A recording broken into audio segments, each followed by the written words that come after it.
आपने हरियाणा और महाराष्ट्र में एक शानदार जीत की बात करी। बहुत बड़ा कमबैक रहा और बहुत कन्विंसिंग विक्ट्री रही दोनों जगह। महाराष्ट्र में तो बहुत बड़ी जीत रही। आपने एक नारा दिया उन दिनों, बटोगे तो कटोगे।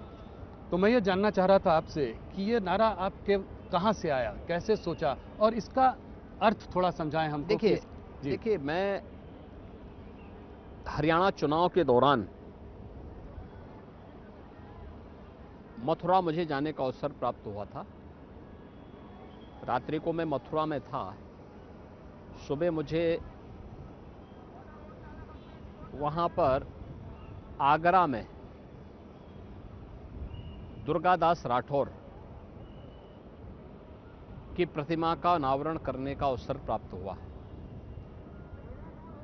दुर्गादास राठौर मध्यकाल में एक बहुत प्रतापी सेनापति थे, जोधपुर राजा के।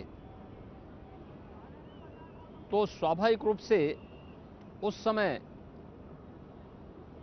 दुर्गादास राठौर के बारे में कहा जाता है कि जब जोधपुर के राजा महाराजा जसवंत सिंह को औरंगजेब परास्त नहीं कर पाया,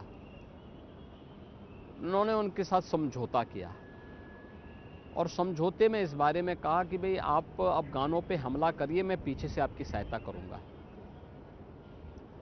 राजा जसवंत सिंह जी जब अफगानों पर हमला करने के लिए निकले तो इसी में धोखे से औरंगजेब ने पीछे से हमला किया और राजा जसवंत सिंह उस युद्ध में शहीद हुए। उनका पुत्र अजीत सिंह साथ में था, रानी साथ में थी।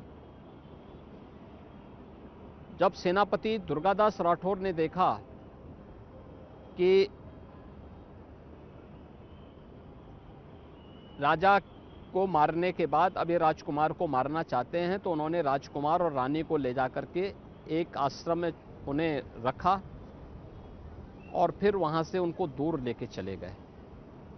जब राजकुमार अजीत सिंह बड़े हुए तो उन्होंने फिर जोधपुर का राजा उन्हें बनवाया। 91 वर्ष की उम्र तक दुर्गादास राठौर जोधपुर में रहे। उसके बाद उन्होंने संन्यास लिया और उज्जैन चले गए, वहीं उन्होंने अंतिम श्वास ली।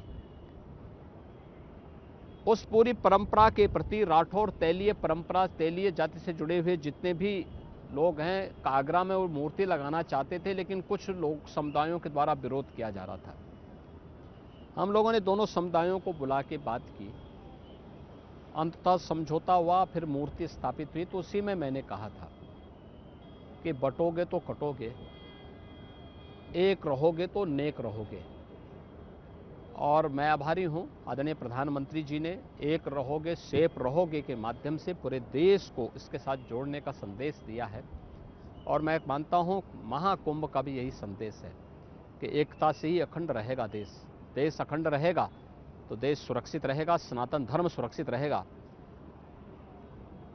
सुरक्षित है तो हर जाति, हर मत, हर मजहब, हर संप्रदाय, हर पंथ भी सुरक्षित रहेगा।